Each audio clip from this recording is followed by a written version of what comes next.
A simple boy visits his dad at a luxury hotel before surgery. Then this heartwarming moment happened.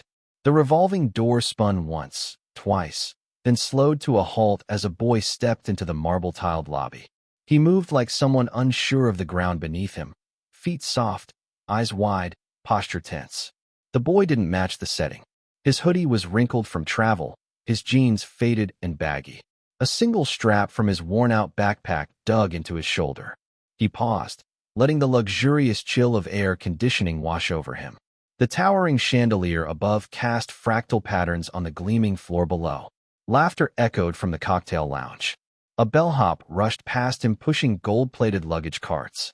No one noticed him, yet. Then, slowly, the receptionist at the front desk looked up. She had seen hundreds of faces today, all manicured, dressed to impress, and overflowing with entitlement. But this boy, this ordinary-looking teen, froze her mid-sentence. He stepped forward, hesitating, almost as if he might turn and leave. But he didn't. He approached the counter, eyes flickering from the desk to the lobby behind him, then finally to her name tag. "Hi," he said, barely above a whisper. "I'm here to see my dad." She smiled politely. "And your father's name?" The boy shifted his weight. "Jonathan Halden."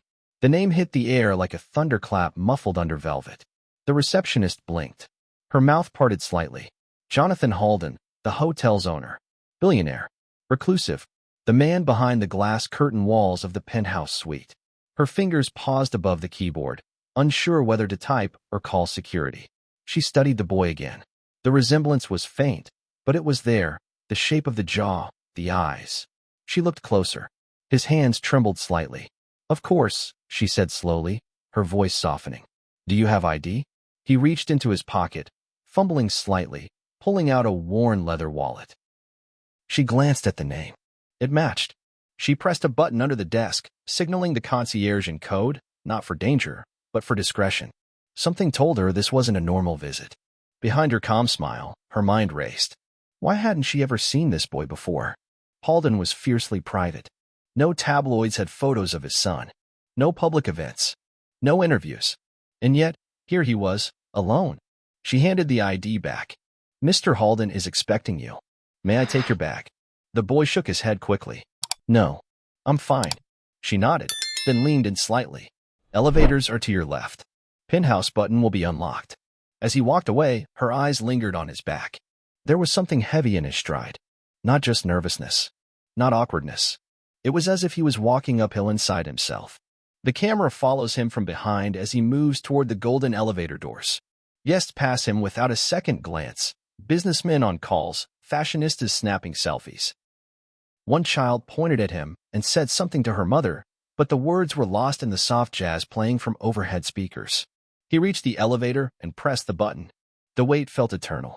A soft ding finally broke the silence, and the doors opened. Inside, he hesitated again. For a moment, he stared at the mirrored walls, seeing his reflection scattered into infinity. Then he stepped in and pressed the penthouse button. The doors closed. The music stopped. Silence filled the tiny capsule of space. As the elevator rose, so did the tension. He gripped the strap of his backpack tightly, knuckles whitening. Somewhere above, behind walls of glass and steel, was a man he hadn't seen in months. A man who had sent a driver, a plane ticket, a keycard, but no words. A man with more staff than family. And yet, the boy had come. Because tomorrow, he would go under the knife. A surgery that terrified him. One with risks no one liked to say out loud. And even though they hadn't talked properly in years, even though his dad had missed birthdays and soccer games and hospital visits, he just needed to see him. To be seen. The elevator stopped. The camera holds tight on the boy's face. His lips part. He breathes in sharply. Ding. The doors begin to open. The elevator doors slid open with a soft whisper, revealing the sprawling elegance of the penthouse suite. Floor-to-ceiling windows wrapped around the space, catching the late afternoon sun and throwing long golden shadows across polished oak floors. The suite was quiet, too quiet. Not the cold silence of an empty place, but the thick, humming stillness of something about to happen. He stepped out hesitantly, each footfall sinking into plush carpeting. His heartbeat felt louder than his steps. Then he saw him. Standing near the window, a tall figure in a crisp shirt and tailored slacks, holding a glass of something amber that caught the light like flame. His back was turned. The city stretched out beneath him, a kingdom owned, but rarely touched. I was starting to wonder if you'd come, the man said without turning. The boy swallowed. You didn't exactly ask. There was a beat of silence. The kind that prickles the skin. I didn't know if you'd want to see me, his father finally said, still facing the glass. You've changed. The boy smirked slightly.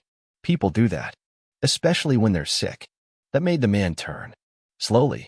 His expression was unreadable at first, then softened, just a crack, at the sight of his son.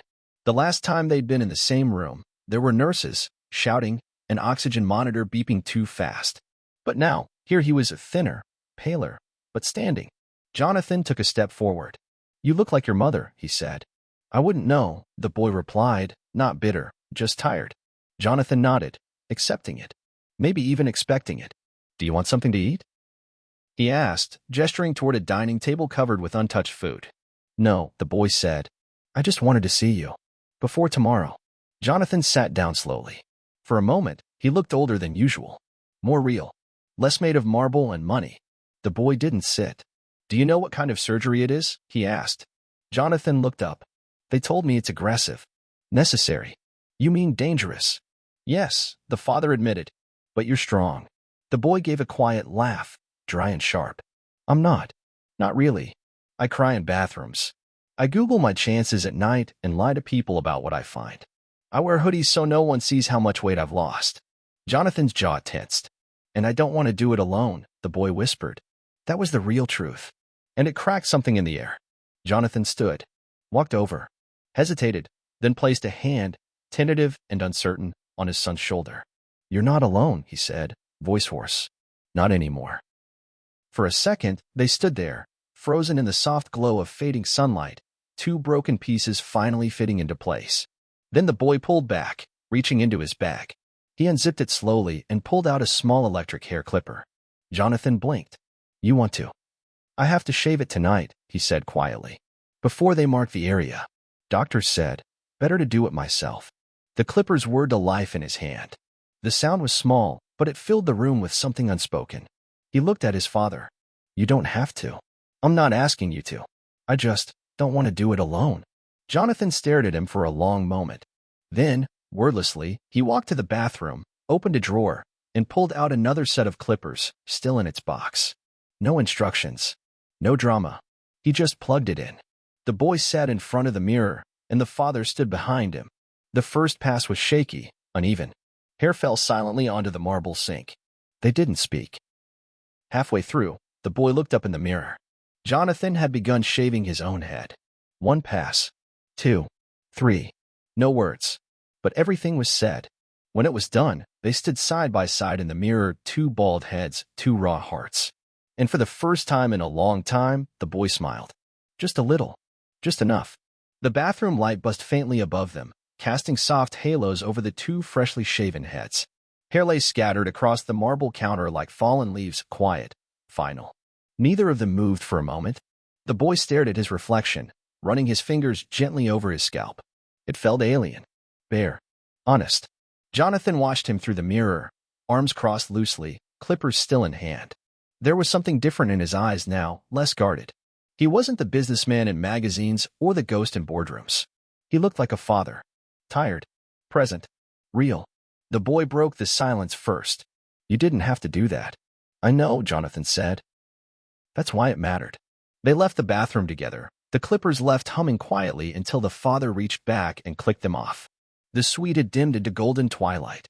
Outside the vast windows, the city shimmered under a setting sun, skyscrapers catching the last light like blades.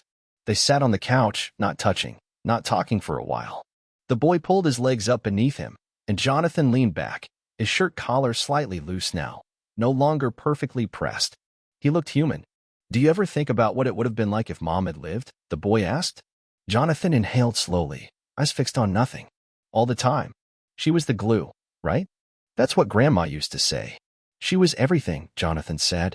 And when she left, I didn't know how to stay. The boy nodded. I think I hated you for a while. I know, Jonathan replied quietly. Another silence passed between them, but it didn't hang as heavy this time. I was scared you wouldn't come, Jonathan added. I almost didn't, the boy confessed. But I kept thinking, if tomorrow goes badly. I didn't want it to end with us being strangers. You're not a stranger, Jonathan said, his voice suddenly breaking. I just didn't know how to be your father without her. You don't have to be perfect, the boy whispered. You just have to be here.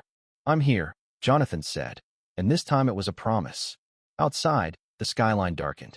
The lights of the city flickered on, one by one, like stars falling upward. Somewhere below, a piano played faintly in the lounge. Room service knocked at the door, gently, respectfully. Jonathan waved them off. They stayed there into the night, watching the city, sitting shoulder to shoulder. The boy leaned his head against his father's arm and whispered, I'm scared, Dad. Jonathan didn't tell him not to be. He didn't offer false hope or try to fix it. He simply said, Me too. And in the quiet that followed, something between them finally healed. The next morning began quietly, the kind of morning where the world seems to hold its breath. The boy awoke before the first streaks of dawn, the soft light filtering through the curtains brushing his bare scalp.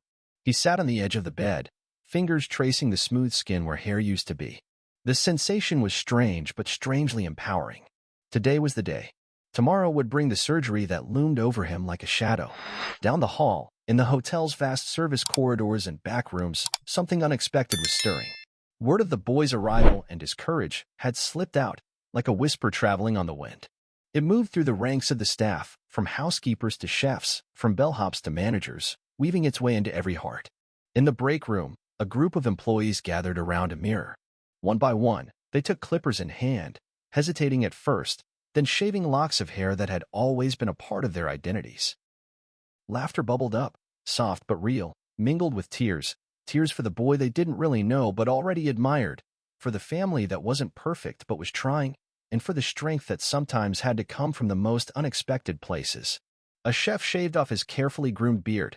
A receptionist took a deep breath before starting. The cleaning staff shared quiet nods of encouragement. It wasn't about solidarity or duty. It was about something deeper, a family forming, not from blood, but from kindness and courage.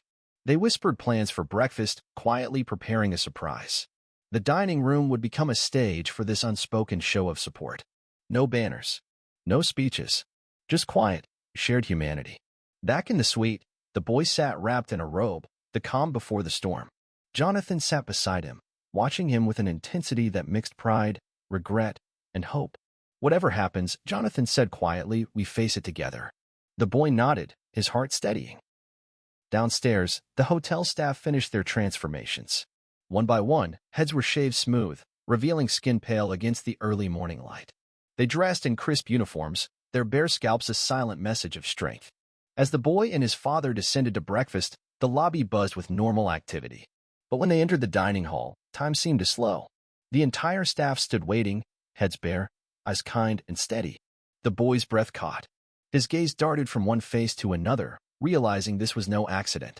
This was a deliberate act of love. Jonathan's eyes glistened with unshed tears. Guests looked on, stunned into silence, some reaching for their phones but holding back. The boy took a tentative step forward, then smiled, the kind of smile that breaks through walls. A waiter approached, offering a warm cup of tea. No words were spoken, but the meaning was clear. You are not alone. In that moment, the hotel was no longer a fortress of wealth or isolation.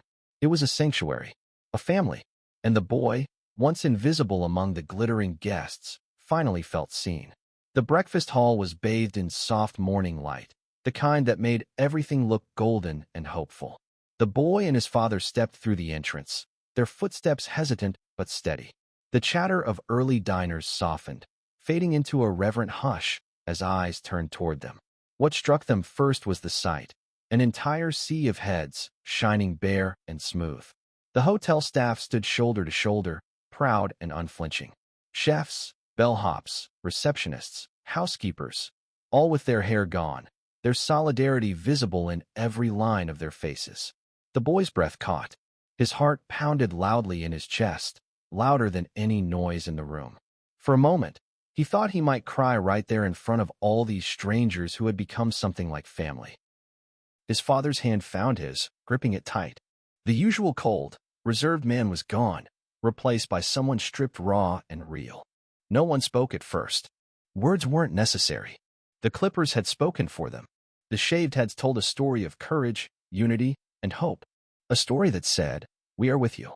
We stand beside you." Guests watched with wide eyes, moved by the unexpected display of warmth in a place usually reserved for distance and luxury. A few quietly dabbed their eyes. Some whispered quietly, their voices trembling with admiration. The boy finally broke the silence with a small, shaky smile. It was the kind of smile that could mend 1,000 broken things.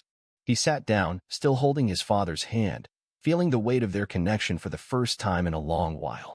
A waiter approached gently with a cup of warm tea, setting it before the boy with a nod of encouragement. The boy lifted it, savoring the quiet kindness in the gesture. Jonathan looked around the room, his eyes shining with unshed tears. "Thank you," he said softly, voice thick. "For everything." A murmur of agreement passed through the staff. The boy leaned back in his chair, feeling lighter than he had in months. This moment, the love, the acceptance, was a fortress far stronger than any steel or stone. And in that moment, he knew he was not just the son of a billionaire. He was part of something greater, a family made not of perfect stories, but of real people who chose to stand together when it mattered most. The day unfolded slowly, heavy with the weight of what was to come. The boy sat in the penthouse suite, the early afternoon sun casting long shadows across the floor. His fingers absently traced the faint scars on his hands, the nervous energy pulsing beneath his calm exterior. Tomorrow's surgery wasn't just a medical procedure. It was a leap into the unknown, a fight for a future that seemed fragile and uncertain. His father remained by his side, mostly silent, occasionally stealing glances that were equal parts worry and something more tender, something rarely seen in the public eye. They weren't perfect. Far from it. But today, there was a fragile truce between them, stitched together by hope and shared vulnerability. Outside the windows, the city thrummed with life, oblivious to the small universe of pain and courage unfolding high above. The distant sounds of honking cars and murmuring crowds filtered through the glass, a reminder that time moves forward no matter what. The boy stood and walked to the window, staring down at the streets far below. He thought about the countless moments he had missed with his father, birthdays left uncelebrated, calls unanswered, empty seats at school plays. The walls of the penthouse, adorned with expensive art and gleaming trophies, suddenly felt hollow. A soft knock interrupted his thoughts. The door opened slowly, and the hotel's head nurse stepped inside, carrying a folder of papers and a gentle smile. "Mr. Halden," she said softly, "your surgeon wanted me to check in. Are you feeling ready for tomorrow?" The boy nodded, swallowing hard. "I think so. Scared, but ready." She sat beside him, her presence calm and reassuring. "That fear is natural, but you're not alone. We'll be with you every step of the way." Her words anchored him in a way he hadn't expected. The thought that he was supported, not just by his father or the hotel staff, but by a whole team dedicated to his care, was a lifeline. Jonathan cleared his throat, breaking the quiet. "Do you know what the chances are?" The nurse hesitated. "It's a difficult surgery. There are risks, yes. But your son is strong, stronger than he realizes. The team is confident." Jonathan looked at his son, searching for a flicker of hope. The boy met his gaze and nodded slowly. "I want to believe that too." As the nurse left, the boy turned back to the window, the weight of the moment settling deeper. He thought about the life waiting on the other side of surgery, the possibility of pain, of setbacks, but also the chance for healing. Later, his father brought out a small box from his briefcase. The boy opened it carefully to find a simple silver bracelet inside. It wasn't flashy, but it held meaning. Jonathan placed it on his son's wrist. "For strength," he said quietly. The boy stared at the bracelet, then met his father's eyes. "Thank you." The room felt different now, less cold, less distant. There was a fragile warmth growing between them, built on trust and something closer to love. That evening, as the boy prepared for bed, he found himself thinking of all the people who had shaved their heads that morning. Strangers who had become a family in a single act of kindness. Their courage inspired him, gave him a spark of strength he didn't know he had. He closed his eyes, imagining the faces of the staff, beaming, brave, united. It was as if their silent message wrapped around him like armor. "You are not alone. We stand with you." As night deepened, the hotel's lights dimmed, and the world outside grew still. But inside, hope burned quietly, fiercely, a flame refusing to be extinguished. Tomorrow would come with its fears and its battles. But tonight, there was peace. And that peace was the beginning of a new story, one where love, courage, and family could triumph even in the darkest moments. Morning broke with a pale, fragile light spilling through the penthouse windows. The boy woke early, his head still buzzing with a mixture of anxiety and quiet determination. Today was the day that could change everything. His father was already up, standing by the window, hands clasped behind his back, watching the city wake. When he turned, his eyes met his son's, and in that look was 1,000 unspoken words: pride, fear, love. They moved together through the suite with a new rhythm, no longer distant strangers, but two souls tethered by shared vulnerability. Jonathan prepared the paperwork and the necessary things for the hospital visit, but kept glancing at his son with an intensity that made the boy feel seen, truly seen, for the first time in a long time. Downstairs in the lobby, the staff waited quietly. Their shaved heads gleamed under the soft light, a visible symbol of unity and support. The boy's heart clenched at the sight. This was no longer just his battle, it was theirs. The drive to the hospital was silent but charged. The city sped past the car windows, indifferent to the journey within. In the stark hospital room, surrounded by machines and antiseptic smells, the boy changed into the surgical gown. The sterile environment was intimidating, but the presence of his father by his side made it bearable. Before the surgery began, Jonathan took the boy's hand firmly, their fingers intertwining. "No matter what happens," Jonathan said, voice steady but raw, "you're my son. You're stronger than you know." The boy squeezed his father's hand back, a small but fierce spark lighting in his eyes. "I'm ready." Nurses entered, preparing the boy for surgery, their voices calm, their touches gentle. The world shrank to the pulse of the heart monitor and the soft beeping that marked time. As the anesthesia took hold, the boy's last conscious thought was not fear, but a quiet gratitude for the love that surrounded him, for the family that had chosen to stand by him. When he awoke, it was hours later, the haze of surgery still thick in his mind. His head ached, but the first thing he saw was his father sitting by the bedside, eyes tired but shining with relief. "You made it," Jonathan whispered. The boy managed a weak smile. "We made it." Over the following days, the hotel staff continued to visit, their shaved heads a constant reminder that he was never alone.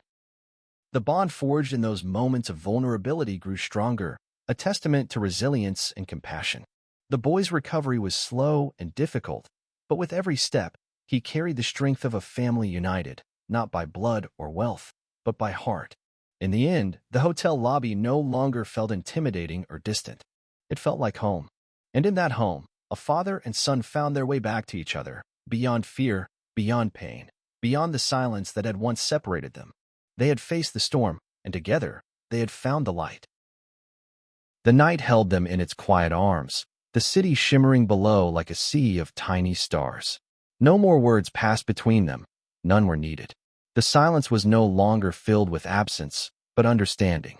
Father and son, both stripped bare of pride and distance, sat together in fragile peace.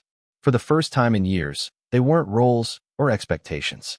Just two people trying to find their way back to one another. Jonathan glanced down at his son resting against him, smaller than he remembered, but stronger too. Braver. And in that stillness, he saw the cost of his absence and the quiet courage it took for the boy to come. Morning would bring its own challenges, the cold lights of the operating room, the long hours of waiting, the uncertain future. But tonight, they had this moment. Honest, raw, unbreakable. Jonathan gently placed a hand on his son's back, not to comfort, but to simply be there. Present. The boy didn't stir, but he didn't pull away either. Outside, the stars above the city blinked on one by one, and inside the penthouse, something broken began, finally, to mend. Together, they waited for morning.